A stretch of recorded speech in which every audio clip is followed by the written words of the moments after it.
To this day, I am still a sucker for that sound of an angry swarm of bees just chasing me down the trail. So satisfying. What's up, everyone? My name is Grant. This is Elru Bike, and today we're talking about wheels, specifically these guys here, the Reynolds Black Label Carbon wheels with Industry 9 Hydra Hubs. Now, if you remember, about a year and a half ago now, I did my first review of these wheels. I had about 600 miles on the bike at the time, and I absolutely loved them. They were the bee's knees. I couldn't have been happier with my purchase. Fast forward to today, well, guess what? I still love them.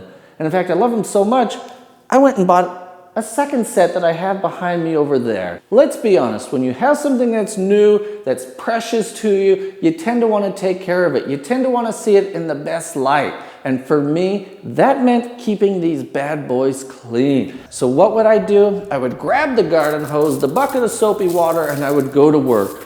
Let me tell you, it was so satisfying to see my bike go from dirty and yucky to shiny and beautiful like it was brand new all over again. Long story short, the repeated washing that I did on this bike ended up eventually taking a toll on it. And it wasn't until I took it in for a service that I had learned what I had done to it. Turns out these hubs, the Industry 9 Hydra Hubs, do not like or appreciate or want to be squirted with the hose on a regular basis. I had blown out the bearings that were in these hubs and I needed a replacement. So I reached out to Industry 9. I'm like, hey, I don't know what's going on here. I did something bad. Can you help me? And they're like, heck yeah, we can get you a replacement bearing kit. And oh, by the way, let me send you some info about how to take care of and maintain your hubs so that you don't run into this into the future. Instead of turning to the garden hose, we're gonna pull the wheels off front and rear. Once you get them off, you can see what we're working with here. For this process, it is way easier to find yourself a stand. You're gonna need both hands for this. I found using my bike stands the easiest way to get to this. All right, the first part of business here is pulling off the cassette. Now, you don't need any special tools for this.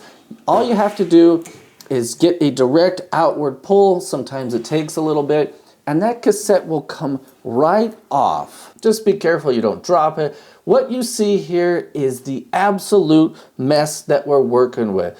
And you can see the clear line where the seals prevent most of the dirt from entering the hub body.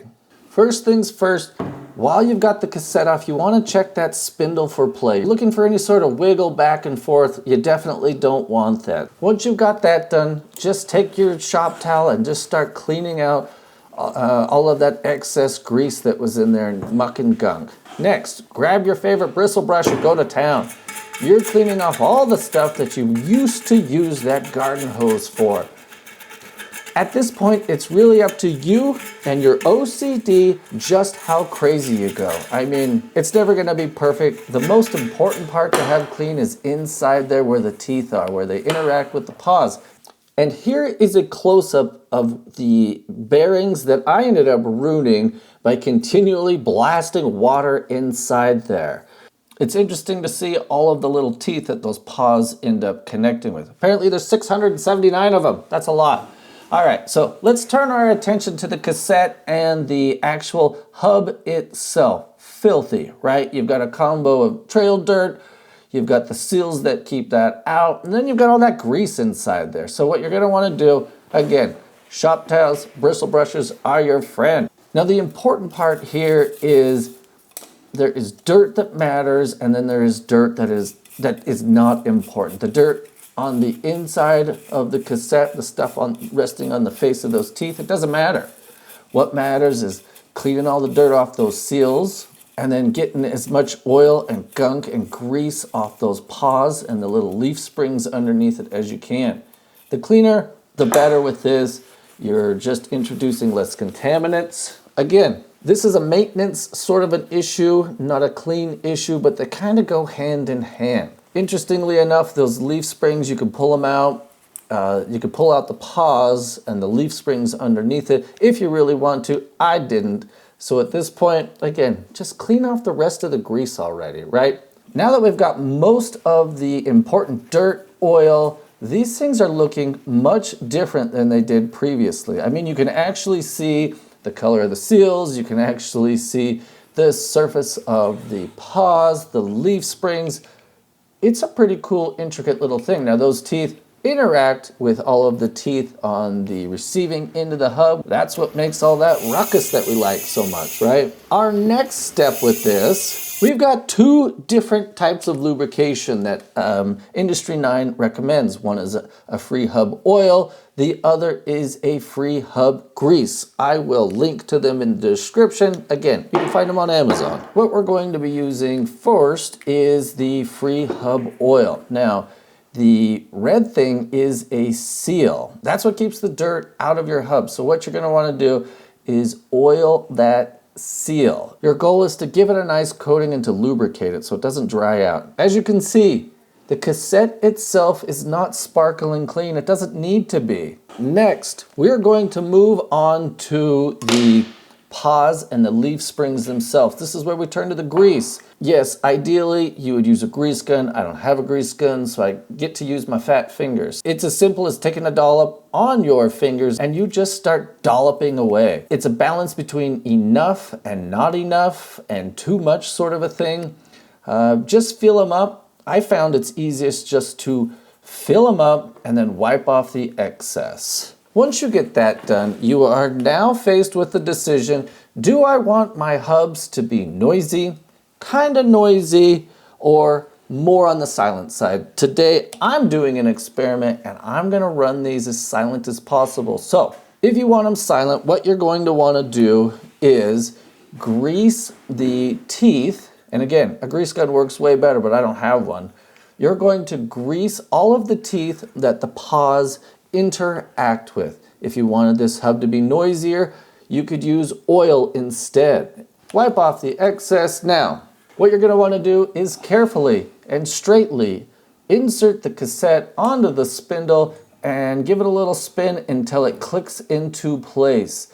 You will notice that the seals and the hub are no longer visible. They sit inside that cavity. Now here's the sound of it silent. You can definitely still hear stuff, but man, it is much more quiet than before. Again, if you don't like that, pull that darn thing off, clean all that excess grease off, use the oil instead, and it'll be noisy as can be. Neither's right, neither's wrong. They're both efficient. There's no more drag created by using the grease than the oil. It's preference, and it's awesome that you can fine-tune these things. That's the process for the rear. The process for the front, put the wheel in a stand. Things are much easier. On the non-rotor side, there is a toolless top cap that you can just pull off. You'll want to clean that out. Once you clean that out, simply apply some sort of waterproof grease. I'm using Phil's waterproof grease. You're just gonna wanna clean it, grease it, and push that top cap back on. It's as simple as can be. On the other side, if you really want to, you'll have to take the rotor off to access that, but same process there. Let's wrap this here. I wanna take this bike out and see if I'm gonna keep the silent hubs or if I want to switch it back to the noisy versions. At any rate, I hope this has been helpful, and I hope that this has shown that your hubs are super easy to maintain and keep working nicely. Let's hop on board and see what this thing sounds like. Whoa. That is so quiet. Listen. You know, when I had it at the shop, I could totally hear the teeth going. But now that I'm out on the road, I can't hear it at all. Like seriously, there's nothing there. At any rate, I hope this has been helpful. I hope you've seen how easy it is to maintain your hubs and to keep them looking nice. I'm gonna continue to test this out and see if I wanna keep these silent bad boys or if I wanna go back to the good old noisy hubs that I absolutely love. Head on over to Elru Bike for all of the stuff I've mentioned in this video. I'll link it on the page there. Also, this jersey that I'm wearing is now available as well. It's fantastic. It has pockets at the back. You will love it. It totally works for every ride, whether it's a long one or a short one. Okay, I'm gonna try not to get hit by a car. At any rate, like this video, subscribe. Grant, El Rubike, bye.